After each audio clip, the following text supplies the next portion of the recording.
the daily impact that you have on people's lives.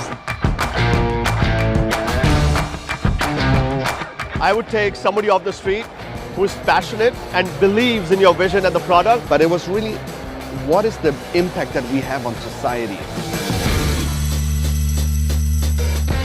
Very excited to be here with Lindsay, head of restaurant products at NCR Voyix, but to me what's more interesting is kind of like your career background, your trajectory, starting out at Hillstone, working in restaurants, then Amex, and now executive at a billion-dollar public company, which is honestly like a really phenomenal trajectory. Yeah, so like, great to tell people, like, if I am coming out early in my career, I'm in the middle of my career, and I want to grow and be an executive leader at a company, like, how would you kind of give that advice to your younger self or to somebody else out there? Yeah, I think a couple of things. First, you got to find something that you like to do. Every job that I've had, you don't love every part of it, but there's so many components that I really love. It helps you lean in. So starting at Hillstone in restaurants, I had never really worked in a restaurant before, but it was exciting. Yeah. Every day was fast-paced. Every day was totally different from the day before. Yeah. It was constantly solving problems. Really fun. American Express, an amazing company, amazing culture, learning about payments and credit cards and the daily impact that you have on people's lives. Yeah. I loved it. Yeah. And now being at NCR Voyix, it's sort of the combination of technology and restaurants, and we get to help restaurants every day be better at driving their bottom line, making more money, getting guests in the door. It's just really rewarding. So find something that you like and you're passionate about, and then find things that scare you.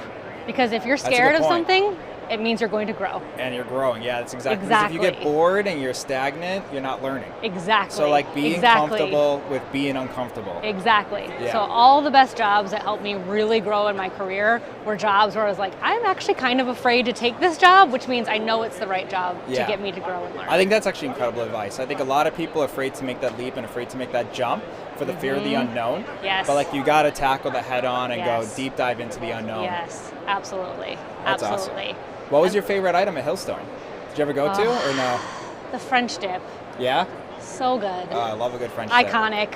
Yeah? Not at many restaurants anymore, but it is the process in which it goes through. Can't reveal the secrets, but it is a meticulously prepared item, and it is delicious every time. That's awesome. And of course, the grilled artichokes. Can't go wrong with those. I've never had those. Oh. We gotta go. You're missing out. Yeah, You're missing out. I know. So like, what would be the, I'll leave you one last question, is like, where do you kind of see the future of the restaurant industry heading? So just from like 1,000-foot level, if I'm an operator or a franchisee or from a tech standpoint, like where do you see it heading over the next several years? Yeah, it's such a good question. You know, I think there are a couple of things at play now. One, we're on a great sort of wave of technology transformation, particularly around leveraging automation, AI, those capabilities. And the impact of that is really, there's a lot of tasks that managers or servers or staff are going through that are just super time consuming but kind of low value. Things like creating a schedule, food orders, even the process of putting orders into a point of sale. With automation and AI, all of those things come a lot easier. And so I anticipate that restaurateurs, people working in restaurants, are going to have a lot more time to then focus on how do they create better guest experiences? How do they take care of their staff better if they're a manager? How do they spend more time in the kitchen?